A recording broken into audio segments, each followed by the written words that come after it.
pledge allegiance to the flag of the United States of America and to the republic for which it stands, one nation, under God, indivisible, with liberty and justice for all.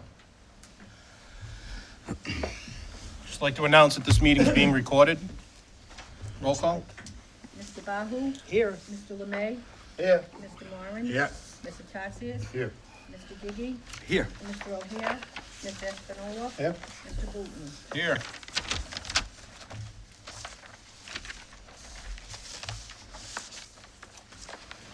Okay, Mr. Gigi, do we have any public appearances? Anybody who would like to speak from the public? Mr. Chairman, no, we do not. It is blank. Thank you. School committee communications, I have a note here from the Kane family. Greater Lowell School Committee, I want to thank you for your support, for the dedication, for the Joe Kane Court. You would be so honored. Sincerely, Eileen Kane and family. We also have two other communications, one from the maintenance personnel, and another from the security personnel requesting to open negotiations for their contract. Next up, any other committee communications? Okay, if we can have our report from our student representative, Mr. Bladis. So for the organization and clubs, National Technical Honor Society members are planning a food drive in February to support the End 68 Hours of Hunger program. This organization is making an effort to confront the approximately 68 hours of hunger that some school children experience between free lunch they receive in school on Friday afternoon and the free breakfast they received in school on Monday morning. They're also planning in February to run their second annual Valentine Flowergram fundraiser. They will sell flowergrams during lunch periods. Students will be able to write a note that is attached to the flower, then deliver the flower to a person, or have an NTHS student deliver the flower to a recipient's homeroom the next morning. They expect to sell at least 400 flowergrams over the 2 weeks. Members from Project Purple will be hosting a fundraiser for the American Heart Association to raise awareness.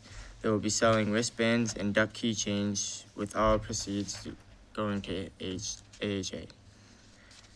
For Skills USA, the in-house awards ceremony will be held on Thursday, January 26 at 6 o'clock p.m.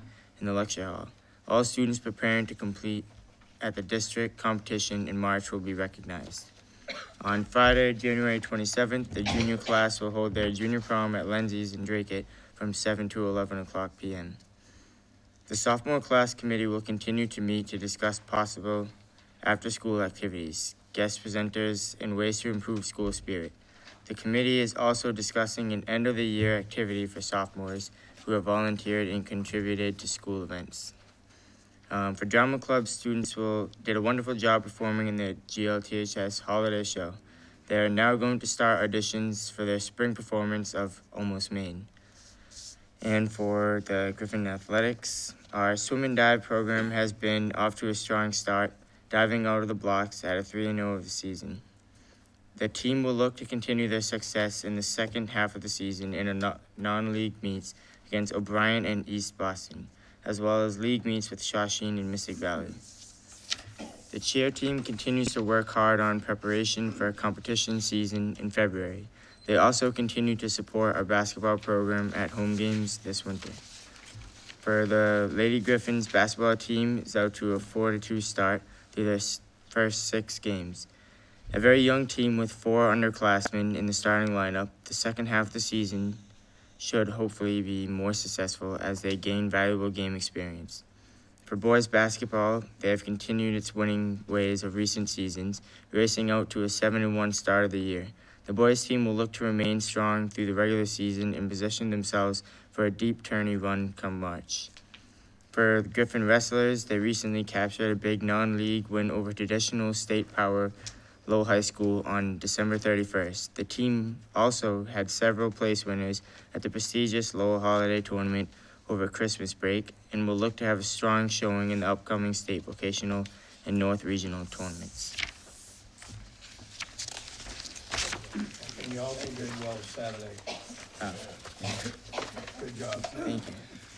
Thank you, Mr. Bladis. No problem. I'd entertain a motion at this time for approval of the minutes from the December 12th, 2016 meeting. By Mr. Gigi, second by Mr. Lemay. Mr. Bahu? Yes. Mr. Lemay? Yes. Mr. Moran? Yes. Mr. Tatsias? Yes. Mr. Gigi? Yes. Mr. O'Hare? Mr. Espinola? Yes. Mr. Booton? Yes. Next, we have report of the treasurer, approval of the warrants. Entertain a motion to waive the reading by Mr. Moran, second by Mr. Tatsias. Mr. Bahu? Yes. Mr. Lemay? Yes. Mr. Moran? Yes. Mr. Tatsias? Yes. Mr. Gigi? Yes. Mr. O'Hare? Mr. Espinola? Yes. Mr. Booton? Yes. Now would entertain a motion to approve expenditures for the sum of $3,325,791,05 by Mr. Lemay, second by Mr. Moran. Mr. Bahu? Yes. Mr. Lemay? Yes. Mr. Moran? Yes. Mr. Tatsias? Yes. Mr. Gigi? Yes. Mr. O'Hare? Mr. Espinola? Yes. Mr. Booton? Yes.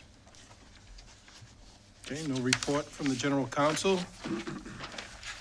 Now I'll turn it over to the superintendent. Thank you. I just have 3 items on my report. First one is the monthly cooperative education report.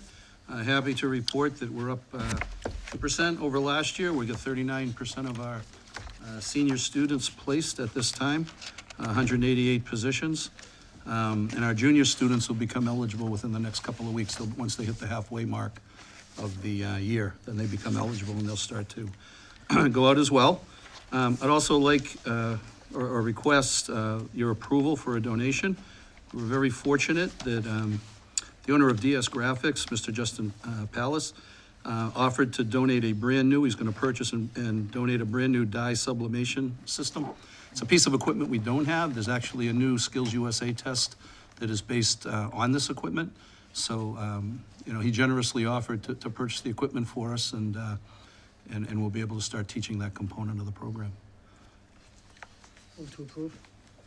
Okay, by Mr. Bahu, second by Mr. Tatsias. Mr. Bahu? Yes. Mr. Lemay? Yes. Mr. Moran? Yes. Mr. Tatsias? Mr. Gigi? Yes. Mr. O'Hare? Mr. Espinola? Yes. Mr. Booton? Yes. Any- And Mr. Bourgeois, I'd just say, I appreciate the thank you letters that you've included in our packets. That is a very nice, professional we- way of doing things. We- Much we, appreciated. No, you're very welcome. It's automatic that we have such generous people to help us with our programs. We're very lucky. And my third and final piece of my report is just my response to the motion that was made 2 meetings ago to try and put information together with regards to our athletic teams and how many kids are trying out and how many kids are being cut from the program. So Mr. White put together a memo that I included. I also did a spreadsheet to try and capture all the costs of what we currently offer and what it would cost if we were to offer any additional programs. So hopefully it's comprehensive so that it gives you the information so that I guess when we go through the budget process, if there's, funds available and if you want to consider doing something, adding a team or two or whatever, you'll at least have the information. I don't know what the budget's going to look like. It's not going to be a budget that we're going to have a big deficit. So we're going to at least, I'm projecting that we'll at least be even on the budget, that we're not going to have, like last year we had a $7,000 deficit that we had to close, right? That's not going to happen this year. I don't know if there'll be, I'll have to wait to see what we get at the end of the month from the state in Chapter 70 funding to know whether or not we're going to actually have a little bit of extra money. I don't know. So, but I know that we're not going to have a bad budget year. If there's compared, and that's what I consider. 3 years ago, we had a $900,000 gap. Last year, we had a $700,000 gap. The year in between, we broke even. We didn't have any extra, we didn't have a gap. This year, we're going to either break even or maybe have a little bit of a surplus that we can take a look at. So when you talk, Roger, about having, not having to spend like $8,000-9,000 on sports, is it because we're cutting back, or is it because there are costs that came up last year that were unexpected and whatever? Because I'm concerned with possibly cutting the sports programs with the funding of things that they need. Is that not the case? Yeah, no, because of those 2 tough years that we had the gap, we might have Mark might have decreased the line items a little bit because we were struggling to cover that gap. So this year, we're gonna be looking to probably at least restore, not just in athletics, I mean, it's pretty much across the board. When I met with folks, okay, what can we get by with as a minimum, because we're trying to close a gap. So this might be a year we're hoping that we can kind of restore some of the stuff that we've been squeezing out of the budget the last couple of years. So, So we're not decreasing, we're gonna look to bring the increases back that we took away.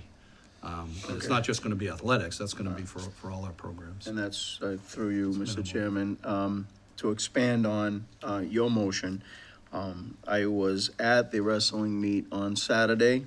I think you could have made 2 teams, maybe even 3, out of the kids that were on the side of the wrestling squad. And a lot of them didn't get a chance to wrestle. When I came to the school, there was a freshman, a JV, and a varsity team for just about every sport.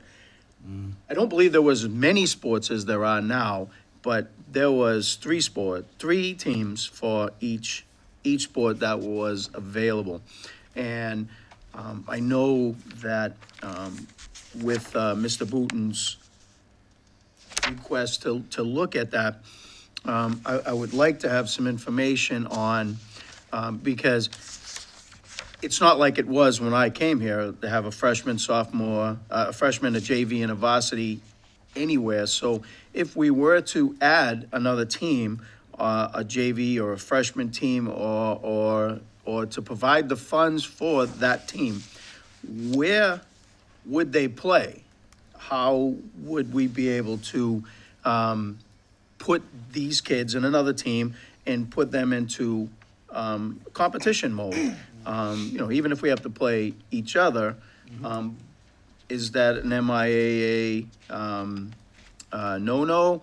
Or like, what would we do with instituting, just by looking at the wrestling team on Saturday, there's enough kids on that team to do whatever, and I've been to baseball, there's enough kids to do the same on baseball, never mind the kids that get cut.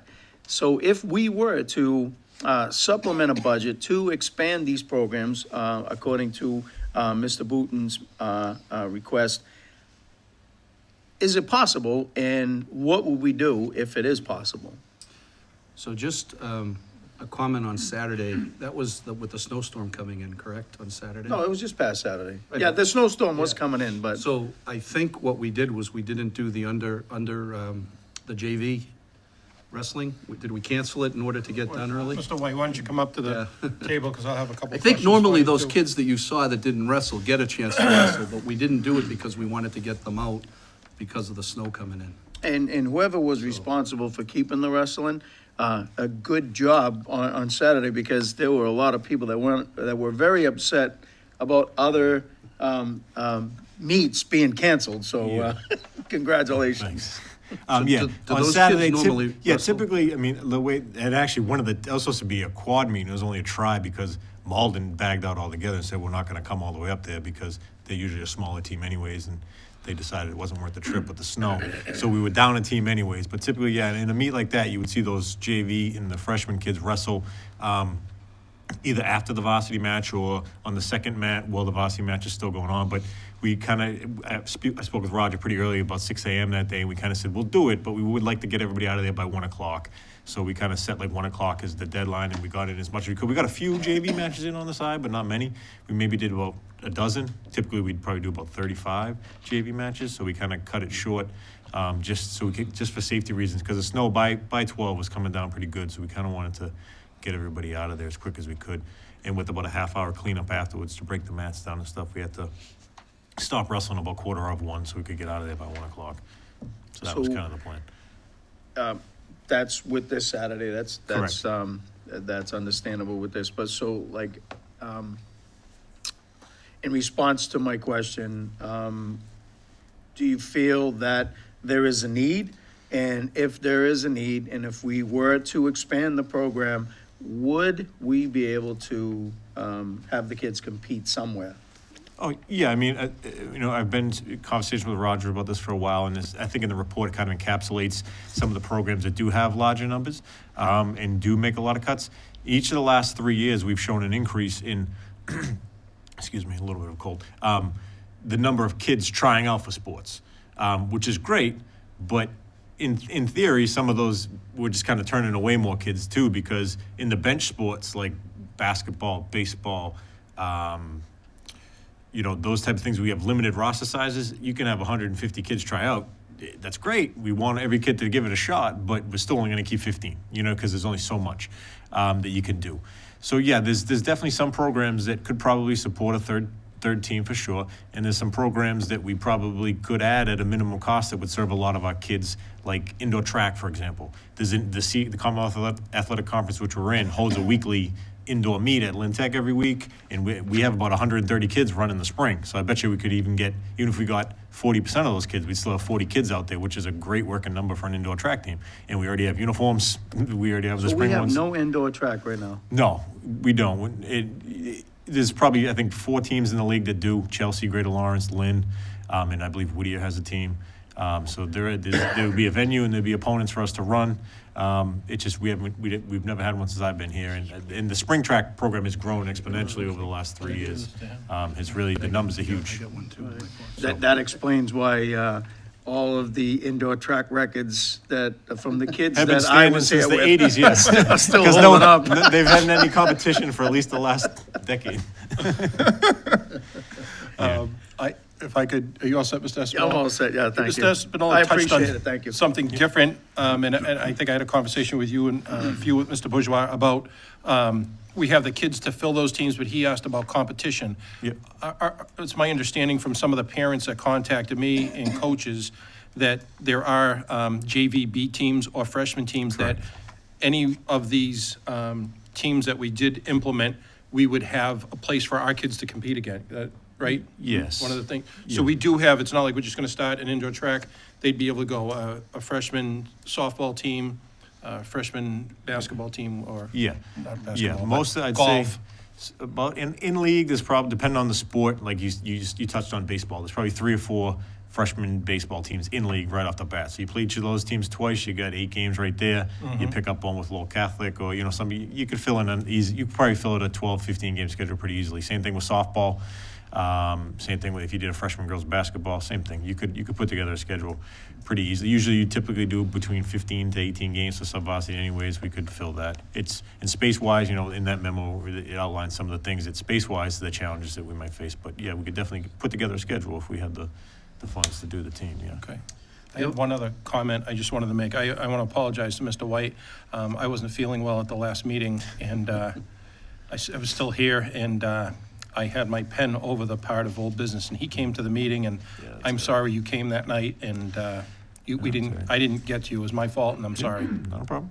Thank you. Not a problem at all. Happens. So just want to just emphasize the point that the only team on that list of 6 teams, I think it's 2 per season, that Mark identified, the only team that we wouldn't be able to add without some space some field reconfigurations would be a freshman baseball team, because we don't have a second baseball field. We have a second softball field, but we don't have a second baseball field. So in order to add a baseball team, the other 5 teams, we could, if there was funding, we could add them right away. No problem. That's the only one that we would have to come up with a plan on how we would create a softball field over in the practice football field. And then after we did that, we could move the softball field over there, and then we could reconfigure the softball field, push the backstop back, and make it a little bit bigger, and we could get a second diamond there. So that would probably take 2 or 3 years to actually do. But that's the only one that we wouldn't be able to. That's going to have some lag time if we decided to do that. So, Mr. Espinola? Now we're in my expertise now. When I was here, there was no second baseball field either. No. And we had JV, freshman, and varsity baseball.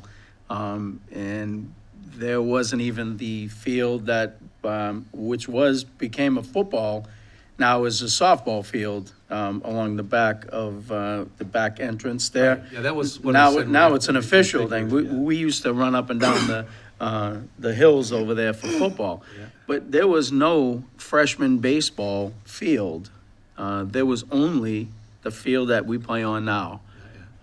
So I think it's just a scheduling type of a thing. And like you had alluded to, it's a smaller schedule probably, and it's not as intense, and it's just to, I look at it as a feeder to baseball and to create the varsity sports to be competitive in it of itself recruits more kids to play with success, whether it be football, wrestling, baseball, it doesn't matter.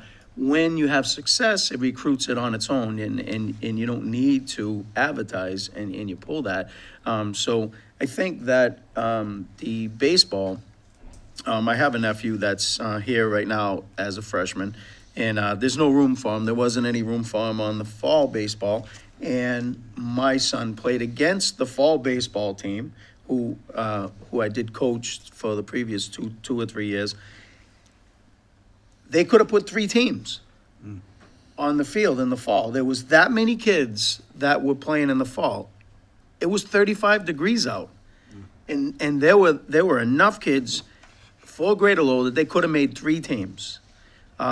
So it's things like that. I don't want to discourage, because when I was here, there was an attitude of co-op when I was here.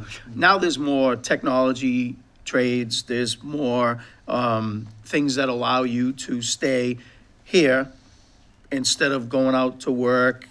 You can play sports. So it seems to me, in the time that I've been on the board, that it's a different ballgame from when I was here, that now kids want to play sports. And back to his motion, I think we should do everything that we can as a board to make the allotments to allow more kids to participate as much as we can. Great. Well, this is incredibly thorough. You both did a great job on it, and this will give us information, so when we have our budget meetings coming up over the next month and a half, that if there is funds available, I think we'd like to see if we could do this. I appreciate having this information ahead of time, so we're not at the budget meeting going, geez, what, you gave us some great numbers. I mean, indoor track really, it's amazing we don't have one, and we have so many kids that could do it. But anyways, thank you for your time. I think everybody, we can talk about these at the budget meetings. Sorry, Mr. Just Bajo. one thing, again, to echo Mr. Booton, thank you so much for this report. It's really wonderful. It's great to see these numbers, and we can begin to identify what's happening in our budget time, and we can begin to identify where we may need to go ahead and add sports. Because I'm seeing, there's 6 recommendations here. I'm also hearing maybe an extra 1 or 2 from a couple of other school committee men. But this is a good little tool to use so that we can begin to identify and not overwhelm the athletic department with developing too many teams at once, but try to sort of do this thing in a forward progress over a period of time, rather than just to implement it all so quickly. Where I noticed, one or 2 of the teams only had 20 hopeful athletics, 20 athletes get cut, where other ones had 40 or 50 get cut. So we should really review where we're cutting the 40 or 50 and maybe try to develop a team there, where if you're cutting 20 and there's only 15 on a team, are you going to get the support of every kid that makes that team to sort of show up at every practice and such? So there's still a little work to be done here, but it seems to me like this is a great guideline for us, and I'm looking forward to develop some of these teams, and knowing that it doesn't all have to happen at once. So thank you, Mark. You're welcome. Thank you, Roger, for this. Thank you again for your time. You're welcome. Appreciate it. Thank you, Mr. Bourgeois, great report. Thank you.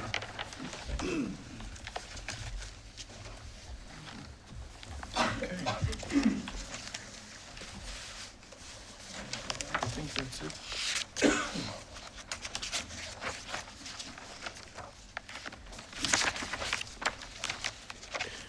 you're all set, right? Yep. No more. Business Okay, so manager. next up, we'd ask the business manager to come up to speak about the fiscal year 18 budget process and update us. Okay. So Roger and I prepared the tentative timeline for the budget. We're currently meeting with all the department heads. They all entered their budgets in the Munis accounting system, and now Roger and I are meeting with them and discussing their priorities. At the end of January, we have the Governor's House 1 budget released, and that's when we'll know whether we have an expected surplus. And as Roger said, we're most likely going to break even or have some extra money to play with. On that timeline, you'll see all the subcommittees scheduled and the tentative town meeting dates.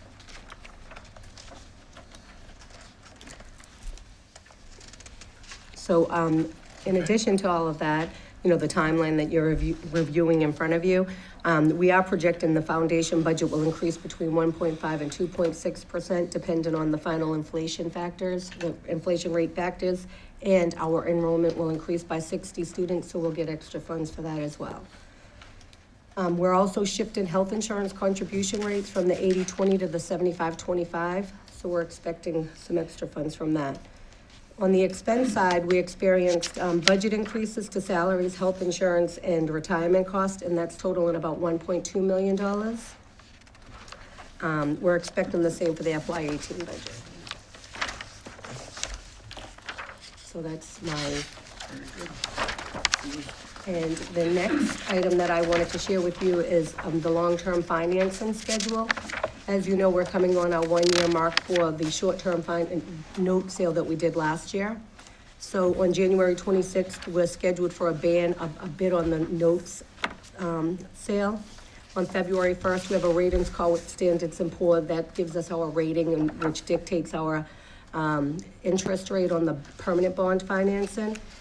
February 14th, we have a bond sale, and February 16th, we will ask the school committee to vote on the notes that we receive, you know, whatever the bid results are, and sign the sale documents.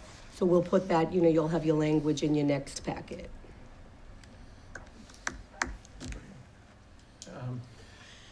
When we originally projected to do this, for the construction project, correct? Mm-hmm. When we originally did this, I think they had us at 3%, which I knew at the time was an over cautiously figure. Mm-hmm. Is it possible, will you have the time to let us know the difference, maybe do a chart between what the projection was then and the projection is now? What the difference, I mean, it could be up to a 2% difference. Right, so that's what the bond, what we'll learn on January 21st, that's what they bid on, the rates. Right. But in addition, if we do a bond sale and a note sale within 15 days of each other, where we could possibly get a nice discount, so they're trying to time it just right. So as soon as we know these, I'll prepare that table for you. Just if we could have that to go back to our communities to say, you know, we were cautious, this is what we're expecting.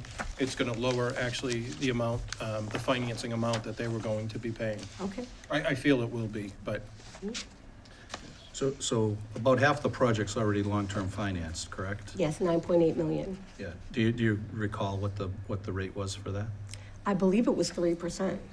No, I'm 3% sorry. on the I think it was 1.2%. 1.2. So about half of the project, you guys already voted to long-term finance it, and now this is the second half of the project that we're gonna be voting. But Mr. Booten makes a good point, it's probably gonna get bid lower than the projected estimates that were done at the beginning of the project used a conservative number of 3%. The first half came in about 1.2, this one should be below the 3.2. And then we'll have the actual adjusted numbers of what the debt service will be for this year in the Right. budget. We're not just doing long-term, right now, we're doing long-term and another note sale. And that's because even though we're, you know, completing the construction project, we still have a year. They said the MSBA audits can take up to a year, so we need to have the short-term cash flow too. So we have both a long-term bond sale and a short-term note sale. Till the project gets totally closed out. can I then ask if, I'm not sure if one of you knows, when it's closed out, can we then go back out to bid? Or do Or, we have to wait another year? Is there a stipulation that the short-term note that we're taking, it's a year, or can we pay that off ahead of time? Any prepayment penalty? No, I don't think that I don't think there's any prepayment penalty. But I thought you meant, can we roll it forward? And there are stipulations that we can continue to roll it forward if we need longer, but No, what I'm feeling is, based on the market, having a fixed rate this low, 1.2, 1.5, I wouldn't want to wait a year and something to happen that the rate goes up. right, and that's why they're working hard. We actually have been meeting with James from the construction project to make sure that we maximize the long-term amount so that we get as much as we can at the low rates that are being offered right now. We know that they're going to go up, so we're playing that game right now. trying to Do you have an figure out- estimate of what the short-term and the long-term numbers would be? No, they're still up in the air. We're looking at all his numbers now. They actually will have something tomorrow, a preliminary report. Okay. Very good, thank you very much.